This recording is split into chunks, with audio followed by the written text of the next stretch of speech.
ఇది ఆంధ్రప్రదేశ్ ప్రత్యేక హోదాకు సంబంధించినటువంటి విషయం. మరి తెలుగుదేశం పార్టీ బీజేపీతో అలయన్స్ పార్టీగా ఉండి ముందు 15 సంవత్సరాలు కావాలి అని అడిగిన చంద్రబాబు గారు మధ్యలో ఇదేం సంజీవని అనే కాడికి వచ్చారు. అంటే నా ఉద్దేశంలో ప్రధానమంత్రి గారు బహుశా ఆయన హింట్ చేశారు కాబోలు, రాజకీయ కారణాలతో మేము ఇవ్వడానికి వీలు పడేటట్లేదు అని చెప్పినారు కాబోలు. అందుకనే ఇది సంజీవని ప్రత్యేక హోదా సంజీవని అని అడగడం జరిగింది. తర్వాత ఇచ్చిన రాష్ట్రాలన్నీ ముందు అభివృద్ధి చెందినాయని కూడా అడగడం కూడా జరిగింది. రకరకాలుగా చెప్పారు. నిన్న మటుకు అరుణ్ జైట్లీ గారు రాజ్యసభలో కేటగారికల్గా వీలు పడదని చెప్పిన తర్వాత ఆంధ్రప్రదేశ్ ప్రజల మూడు పరిస్థితిని బట్టి వాళ్ళ అభిప్రాయాలు వాళ్ళ మూడు ఎలా ఉందని గమనించి చంద్రబాబు గారు ఈరోజు ఆంధ్రప్రదేశ్ ప్రజలందరూ కూడా ఎలా ఉన్నారు, ఈ రాష్ట్రం అన్యాయమైపోయింది, ఈ రాష్ట్రాన్ని అశాస్త్రంగా విభజించి ఏ పరిస్థితుల్లో కూడా అభివృద్ధి చెందేదానికి అవకాశం కల్పించకుండా ఇట్లా చేస్తున్నారు కేంద్ర ప్రభుత్వం అని చెప్పి చాలా కోపంగా ఉన్నారు. ఈరోజు బీజేపీ తెలుగుదేశాన్ని రెంటిని బంగాళాఖాతంలో కడిపే పరిస్థితిలో ఉన్నారు. కాబట్టి అందుకని చంద్రబాబు గారు ఆ మూడు చూసి ప్రజల అభిప్రాయాన్ని పరిస్థితిని చూసి ఆయన ఇంటెలిజెన్స్ రిపోర్ట్స్ ఎలా తెప్పించుకున్నారో దాన్ని బట్టి ఆయన స్వరం మార్చినట్టుగా ఉంది. ఇప్పుడు అరుణ్ జైట్లీ గారు చెప్పింది నాకు చాలా బాధేసింది. రాజ్యసభలో వాళ్ళ ఎంపీలందరినీ కూడా మీరు ఎందుకు ఎదిరించలేదు, మీరు ఎందుకు పోరాడలేదని చెప్పి కూడా ఆయన మందలించాడని కూడా మనం పత్రికా వార్తలు వింటున్నాం. ఇవన్నీ కూడా ఎలాంటి పరిస్థితుల్లో చిత్తశుద్ధి లేనటువంటి మాటలు. చంద్రబాబు గారు చెప్పే చిత్తశుద్ధి లేదు, మోడీ గారు ప్రభుత్వం కూడా చిత్తశుద్ధి లేకుండా ప్రవర్తిస్తుంది. ఆ రోజు మన్మోహన్ సింగ్ గారు 5 సంవత్సరాలంటే చంద్రబాబు గారు మాకు 15 ఏళ్ళు కావాలన్నారు. అక్కడే పార్లమెంట్లో ఉన్నటువంటి బీజేపీ నాయకులు అరుణ్ జైట్లీ గారు కానీ వెంకయ్యనాయుడు గారు కానీ 10 సంవత్సరాలు ఇవ్వాలి, తప్పనిసరిగా మేము అధికారానికి వస్తాం, 10 సంవత్సరాలు ఇస్తామని చెప్పడం జరిగింది. అదే కాకుండా ఎలక్షన్ మేనిఫెస్టోలో బీజేపీ తెలుగుదేశం రెండు కలుసుకొని ఎలక్షన్ మేనిఫెస్టోలో పెట్టి తిరుపతి, నెల్లూరు, విశాఖపట్నం ఇక్కడ అన్ని చోట్ల కూడా గొప్పగా వాగ్దానాలు చేశారు మోడీ గారు.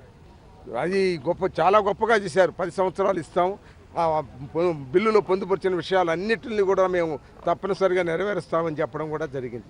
ఇన్ని చెప్పినటువంటి వ్యక్తులు ప్రభుత్వానికి వచ్చిన తర్వాత ఆంధ్రప్రదేశ్ ప్రజలు ఏమనుకున్నారు, నిజంగా కొత్త రాష్ట్రం అన్ని విధాలా అభివృద్ధి చెందాల్సిన పరిస్థితి ఉంది, బహుశా బీజేపీకి తెలుగుదేశానికి ఓట్లు వేస్తే మనకు అన్ని అవకాశాలు ఉంటాయనే ఉద్దేశంతో గెలిపించడం జరిగింది. చంద్రబాబు గారిని కూడా ప్రభుత్వానికి తీసుకురావడం జరిగింది. బీజేపీ ఇక్కడ ప్రభుత్వం వచ్చింది కూడా. అటువంటి పరిస్థితుల్లో దాన్ని చిత్తశుద్ధిగా నెరవేర్చాల్సింది పోయి ఇప్పటికి 26 మాసాలు అయినప్పటికీ కూడా ఏమాత్రం పట్టించుకోకుండా రకరకాలుగా పొడిగించుకుంటూ పోతున్నారు. చంద్రబాబు గారు మధ్యలోనే సంజీవని కాదని చెప్పడం జరిగింది. ఈరోజు ఉన్నటువంటి మూడును బట్టి వాళ్ళ ఎంపీలకి డైరెక్షన్ ఇచ్చినట్టున్నారు, మీరు పోయి అక్కడ ధర్నాలు చేయండి, హౌస్లో కూడా గల్బా చేయండి అన్నట్టు చెప్పినట్టుగా ఉంది.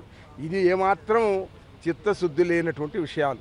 మేమేమి చంద్రబాబు కానీ మీరు వెంబడే అక్కడి నుంచి రావండి, ప్రభుత్వంలో నుంచి బయటకు వచ్చేయండి అని కూడా నా వరకు నేను అడగడం లేదు. మీరు అక్కడే ఉండండి, బీజేపీలోనే ఉండండి, అట్టగా ఆగండి, మాకేం అభ్యంతరం లేదు. కానీ ఆంధ్రప్రదేశ్కి వాగ్దానాలు చేసిన వాగ్దానాలు అన్నీ కూడా స్పెషల్ స్టేటస్తో కూడా కలిపి మీరు వాగ్దానాలన్నీ నెరవేర్చండి, రాష్ట్రాన్ని అభివృద్ధి పరచండి, పారిశ్రామికంగా అభివృద్ధి పరచండి అని మాత్రమే చెప్తున్నాం. వెనుకబడ్డ రాయలసీమ జిల్లాలు కానివ్వండి, అలాగే ఉత్తరాంధ్ర జిల్లాలు 3 కానివ్వండి, అన్నిటినీ అభివృద్ధి చేయమనే మేము కోరుతున్నాం. మీరు ఏం చేసుకుంటారో మాకు తెలియదు, బీజేపీతో అంటగాగుతారో లేక విడాకులు ఇచ్చుకుంటారో మాకు తెలియదు. కానీ మీరు చేయాల్సిన పని ఆ రోజు మీరు కూడా దానిలో భాగంగా వాగ్దానాలు చేసి ఈనాడు చిత్తశుద్ధి లేకుండా ప్రజల మూడ్ను బట్టి ఈరోజు ప్రవర్తిస్తున్నటువంటి పరిస్థితులు ప్రజలు అర్థం చేసుకోగలరు. ఆంధ్రప్రదేశ్ రాష్ట్ర ప్రజలు ఈనాడు ఎలా ఉన్నారంటే, రేపు జగన్మోహన్ రెడ్డి గారు వైఎస్ఆర్ కాంగ్రెస్ పార్టీ అధ్యక్షులు పిలిపించారు బంద్ కార్యక్రమానికి. రేపు చూద్దాం, రేపు సాయంత్రానికి మనకు తెలుస్తుంది ప్రజల మూడు ఎలా ఉందనేది కూడా. అన్ని పార్టీలు కూడా వామపక్షాలతో సహా దానికి సహకరిస్తున్నాయి. అందువల్ల తప్పనిసరిగా విజయవంతం. ఈరోజు ఎట్లా ఉందంటే ప్రజల మూడు మనల్ని గొప్పగా అన్యాయం చేశారు ఈ బీజేపీ తెలుగుదేశం 2 పార్టీలు కలిపి. చంద్రబాబు ఇవే కాకుండా రకరకాల వాగ్దానాలు చేయడం జరిగింది. రుణమాఫీలు కానీ, డ్వాక్రా రుణాల మాఫీ కానివ్వండి, ఉద్యోగాలు కానివ్వండి, అన్నీ కూడా ఏదేదో చెప్పడం జరిగింది. ఆయన ఆకాశమే హద్దుగా ఆయన చెప్పడం జరిగింది. దాదాపు 600 వాగ్దానాల పైన చేసి ఏమీ నెరవేర్చకుండా ఈనాడు మళ్ళా కొత్త ఎత్తుగడలతోనే రాజ్యం వెళ్ళాలనుకోవడం ఇంతకంటే దురదృష్టం ఒకటి లేదండి. నాయకుడనేవాడు, ప్రజానాయకుడనేవాడు చిత్తశుద్ధిగా అవునంటే అవును, కాదంటే కాదని చెప్పాలి. కానీ ఈ విధంగా మోసపుచ్చడం, ప్రజల అమాయకత్వాన్ని మోసంగా తీసుకోవడం, వాళ్ళని మోసపుచ్చడం అనేది ఏమాత్రం సబబు కాదు. ఆంధ్రప్రదేశ్ రాష్ట్ర ప్రజలు దీన్ని సహించరని కూడా నేను చెప్తున్నాను. కాకపోతే వైఎస్ఆర్ కాంగ్రెస్ పార్టీ మేము చిత్తశుద్ధిగా ప్రయత్నం చేస్తాం.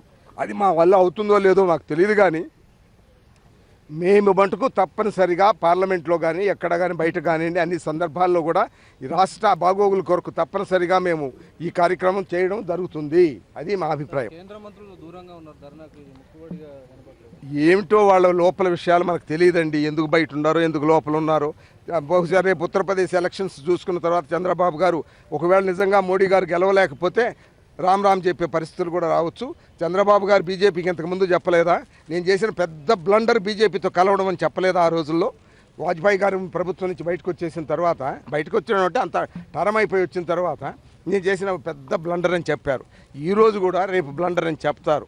ఆయన చెప్పగల మేధావి, గొప్ప మేధావి, మాటల చాతుర్యం ఉంది, గొప్పగా అబద్ధాలు కూడా చాలా కన్విన్సింగ్, అబ్బా నిజాయితీగా మాట్లాడుతున్నాడు అనిపించాలనుకుంటారు. కానీ ఈయనకు మించిన రాజకీయ విశ్లేషకులు ఉన్నారు ఆంధ్రప్రదేశ్లో, వాళ్ళు ఎప్పుడు ఈయన మాటలు నమ్మే పరిస్థితి లేదని నా అభిప్రాయం.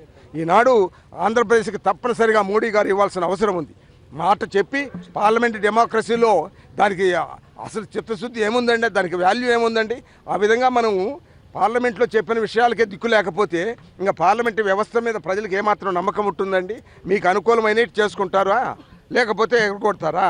ఇది ఏమాత్రం సబబు కాదని కూడా నా అభిప్రాయం. రాష్ట్రానికి ప్రత్యేక హోదా సాధించే విషయంలో వైఎస్ఆర్ కాంగ్రెస్ పార్టీ గత 2 సంవత్సరాల నుంచి ఏ విధంగా పోరాటం చేస్తుందో ప్రజలందరూ చూస్తూనే ఉన్నారు. జగన్మోహన్ రెడ్డి గారు 8 రోజులు గుంటూరులో ప్రత్యేక హోదా విషయంలో నిర్వాహక దీక్ష చేయడం జరిగింది. అదేవిధంగా లోగడ ఒకసారి రాష్ట్ర వ్యాప్తంగా బంద్ చేయడం జరిగింది. ఇప్పుడు మొన్న రాజ్యసభలో అరుణ్ జైట్లీ గారు స్టేట్మెంట్ ఇచ్చినాక ఎమ్మటే మా పార్టీ అధ్యక్షుడు జగన్మోహన్ రెడ్డి గారు రేపు 2వ తారీఖు రాష్ట్ర వ్యాప్తంగా బంద్ చేయాలని మాకు కూడా పార్లమెంట్ సభ్యులకు ఆదేశించడం జరిగింది. మళ్ళా కేంద్ర ప్రభుత్వం దిగి వచ్చేంత వరకు మీరు కూడా పార్లమెంట్లో సభను స్తంభింపజేసే విధంగా కేంద్ర ప్రభుత్వం దీనిపై సానుకూలంగా స్పందించే విధంగా మీరు కూడా పోరాటం చేయండి అని మాకు ఇన్స్ట్రక్షన్ జరిగింది. ఆ ఆదేశాలకే అనుకూలంగానే ఈరోజు పార్లమెంట్లో వాయిదా తీర్మానం మూవ్ చేసాం. వైఎస్ఆర్ కాంగ్రెస్ పార్టీ తరఫున వాయిదా తీర్మానం మూవ్ చేసి మేము వెళ్ళలోకి పోయి గొడవ చేసినాక తెలుగుదేశం పార్టీ వాళ్ళు బయట గాంధీ విగ్రహం దగ్గర లోగడ లోన పార్లమెంట్లో కూడా వెళ్ళలోకి మాత్రం రావట్లేదు. వెళ్ళలోకి రాకుండా ప్లే కార్డు పెట్టుకొని కేవలం నాటకాలు మాత్రం చేస్తున్నారు. వాళ్ళకి ఏమాత్రం సిద్ధశుద్ధి ఉంటే అధికారంలో ఉన్న పార్టీ వాళ్ళు ప్లే కార్డులు పట్టుకొని రావాల్సిన పనే ఉంది. వాళ్ళు కేంద్ర ప్రభుత్వం ప్రధానమంత్రిపై ఒత్తిడి తీసుకొచ్చి పార్లమెంట్ సాక్షిగా ఇచ్చి హామీని అమలు చేయమని డిమాండ్ చేయొచ్చు. వాళ్ళే చట్టాన్ని రూపు చేసేది. వాళ్ళు అధికారంలో ఉన్నారు. అదేమీ లేకుండా మంత్రి పదవుల్లో ఉండాలి, ఊరికి ప్లే కార్డులు పెట్టుకొని డ్రామాలు వేయాలనే కార్యక్రమం చేస్తున్నారు. ప్రజలు ఇవన్నీ గమనిస్తున్నారు. ఇవన్నీ గమనిస్తున్నారనే ప్రజలు రాష్ట్రానికి ప్రత్యేక హోదా ఎంత అవసరమో ప్రజలు గమనిస్తున్నారని నిన్న ముఖ్యమంత్రి గారు మళ్ళీ ప్లేట్ పిరాయించి మళ్ళీ పార్లమెంట్ సభ్యులకు ఈ విధంగా చేయండి, ఆ విధంగా చేయండి నిర్దేశాలు ఇస్తున్నారు. మేము వైఎస్ఆర్ కాంగ్రెస్ పార్టీ తరఫున ఈ పార్లమెంట్ సమావేశాలు అయిపోయేంత వరకు రేపు 5వ తారీఖు రాజ్యసభలో బిల్లు మళ్ళా చర్చకొచ్చి కేంద్ర ప్రభుత్వం సానుకూలంగా స్పందించే వరకు పార్లమెంట్లోనూ బయట కూడా తప్పకుండా ఈ విషయంపై పోరాటం చేస్తూనే ఉంటామని చెప్పి ఈ సందర్భంగా తెలియజేస్తాం. ప్రైవేట్ బిల్లు మూవ్ చేస్తుందమ్మా, పెట్టాం. ప్రైవేట్ బిల్లు మూవ్ చేసాం లోక్సభలో కూడా. అది మళ్ళీ రావడానికి ఈ సభలో రాదనుకుంటారు. మళ్ళీ పై ఇంటర్ సెక్షన్కి కానీ రాదనుకుంటారు.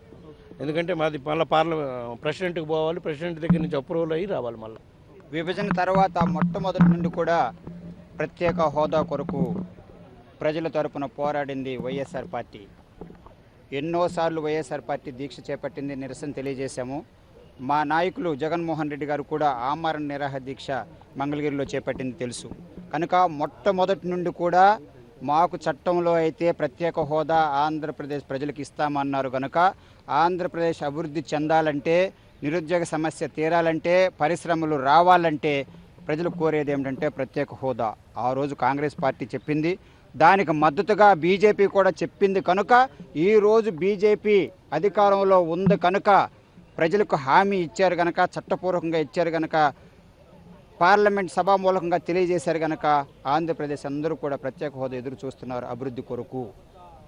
తెలుగుదేశం కనుక చిత్తశుద్ధితో ఉండుంటే మొదటి నుండి విభజన జరిగిన మొదటి నుండి కూడా ప్రత్యేక హోదా కోరుండాలి. కనుక ఈరోజు 2 సంవత్సరాల తర్వాత 2 సంవత్సరాల వరకు స్పెషల్ ప్యాకేజ్ అని చెప్పి ఈరోజు ప్రజలంతా ప్రత్యేక హోదా అడుగుతున్నారు కనుక వైఎస్ఆర్ పార్టీ దూసుకుని ముందుకు వెళ్తుంది కనుక వారు కూడా ఈ విధంగా ఈరోజు 2 సంవత్సరాల తర్వాత ప్రభుత్వంలో కేంద్ర ప్రభుత్వంలో ఉంటూ కూడా అది వారు అడగడం, ప్రత్యేక హోదా అడగడం హాస్యాస్పదంగా ఉంది కనుక వారు నిజంగా ప్రజల తరపున అడగాలంటే, ప్రత్యేక హోదా సాధించాలంటే నేనుగా కోరేది ఏమిటంటే, బయటకు వస్తే, కేంద్ర ప్రభుత్వం నుంచి బయటకు వస్తే వారు కూడా అడగడానికి హక్కు ఉందనే ఉద్దేశంతో మేము బయటికి రమ్మంటున్నాం. ప్రజల కొరకు ప్రజలు మనల్ని ఎన్నుకున్నారు కనుక వారికి న్యాయం చేకూర్చాలంటే, ఆంధ్రప్రదేశ్ అభివృద్ధి జరగాలంటే, నిరుద్యోగ సమస్య తీరాలంటే, పరిశ్రమలు రావాలంటే ఖచ్చితంగా మనకు ప్రత్యేక హోదా రావాలని చెప్పి మేము కోరుకుంటున్నాం.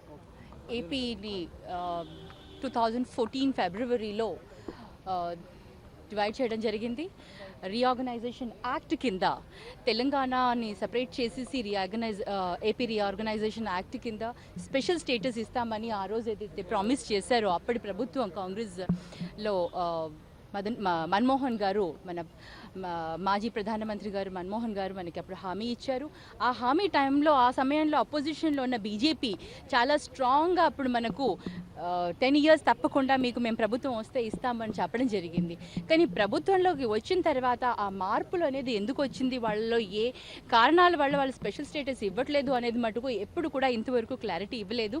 సో ఈరోజు అందరం కూడా, మీకు అందరికీ తెలిసిందే, మొదటి నుంచి కూడా లాస్ట్ 2 years నుంచి కూడా మేము స్పెషల్ స్టేటస్ గురించే మా పార్టీ మెయిన్ ఎజెండాగా ముందుకు వెళ్తున్నాము. ఈరోజు ఇంకా ఎక్కువగా సీరియస్గా అజిటేషన్ చేయడం జరిగింది, అందరూ చూస్తున్నారు. ఇన్ఫ్యాక్ట్ రేపు టుమారో మా లీడర్ కూడా బంద్ని కాల్ చేశామండి. అందరూ స్టేట్ వైడ్గా మేము అందరూ బంద్ని ప్రకటించాము. సో అందరూ కూడా, ప్రజలందరూ కూడా చాలా ముందుకు వచ్చి, బికాజ్ స్పెషల్ స్టేటస్ వల్ల వాళ్ళు ఏం లూజ్ అవుతున్నారు, ఏం నష్టపోతున్నారు అనేది ప్రజలందరికీ తెలిసిందే. కానీ ఒక రాష్ట్రాన్ని విడగొట్టేటప్పుడు ఒక రాష్ట్రంలో ఉన్న కొంతమంది ప్రజల్ని సాటిస్ఫై చేశారు, కానీ సెకండ్ స్టేట్ ఏదైతే మనకి ఆంధ్రప్రదేశ్గా స్టేట్ ఏదైతే వచ్చిందో వాళ్ళని, ఆ ప్రజల్ని మటుకు వాళ్ళు పట్టించుకోవట్లేదు. ఆ ప్రజల్ని సాటిస్ఫై చేయాలన్న ఆలోచన అనేది ప్రభుత్వానికి రావట్లేదు. ఇది చాలా బాధాకరం. మరి ఇక్కడ ఫైనాన్షియలీ చాలా వీక్గా ఉంది ఈ స్టేట్స్. ఇందులో ఆల్రెడీ రాయలసీమ ప్రాంతం ఏదైతే బ్యాక్వర్డ్గా ఉందో దాంట్లో ఎటువంటి ఉపాధి హామీలు కానివ్వండి, ఎటువంటి ఇండస్ట్రీస్ కానీ ఏవీ లేవు. మరి ఎంప్లాయ్మెంట్ లేకుండా చదువుకున్న కొద్దో గొప్ప మంది పిల్లలు కూడా వేరే ఊళ్ళకి వెళ్ళిపోయి వేరే జీవనోపాధి కోసం వాళ్ళు వేరే స్టేట్స్కి వెళ్ళిపోతే ఇంకా ఆంధ్రప్రదేశ్లో అంటూ ఏముంటుంది, డెవలప్మెంట్ అనేది ఎప్పుడు జరుగుతుంది అనేది ఒకసారి ఆలోచించాలి.